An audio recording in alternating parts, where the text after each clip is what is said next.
नमस्कार,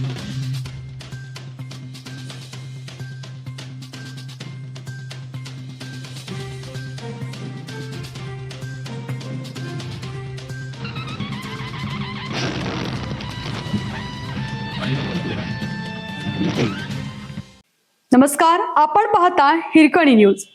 हिरकणी न्यूज प्रत्येक क्षण ताज्या घडामोडी आणि महत्त्वाच्या प्रत्येक बातमीसाठी नेहमीच. बंगालच्या उपसागरात पावसाची चक्राकार स्थिती आणखीन तीव्र. 32 जिल्ह्यांना पावसाचा इशारा. पुढच्या 4 दिवसांचा हवामान विभागाचा अंदाज. महाराष्ट्रात पावसाचा जोर पुन्हा वाढला असून कोकण आणि घाटमाथ्यावर अनेक ठिकाणी अतिवृष्टीची नोंद होत आहे. हवामान विभागाने आज दिनांक 4 रोजी पालघर, मुंबई, ठाणे, रायगड, नाशिक घाटमाथा, पुणे घाटमाथा आणि सातारा घाटमाथा या भागासाठी रेड अलर्ट जारी केला आहे. तसेच राज्यातील एकूण 32 जिल्ह्यांसाठी विविध स्तरावरील पावसाचा इशारा देण्यात आला असून नागरिकांनी आवश्यक ती खबरदारी घेण्याचे आवाहन करण्यात आले आहे. दरम्यान पुढचे 4 दिवस पावसाला पोषक हवामान असल्याचा अंदाज वर्तवण्यात आलाय. सध्या राज्यात पावसासाठी पोषक हवामान प्रणाली सक्रिय आहे. उत्तर ओडिशा आणि पश्चिम बंगालच्या किनाऱ्यालगत निर्माण झालेले कमी दाबाचे क्षेत्र कायम असून त्यासोबत समुद्र सपाटीपासून सुमारे 7.6 किलोमीटर उंचीपर्यंत चक्राकार वाऱ्यांची स्थिती आहे. पुढील 2 दिवस या कमी दाबाच्या क्षेत्राची तीव्रता आणखीन वाढण्याची शक्यता भारतीय हवामान विभागाने व्यक्त केली आहे.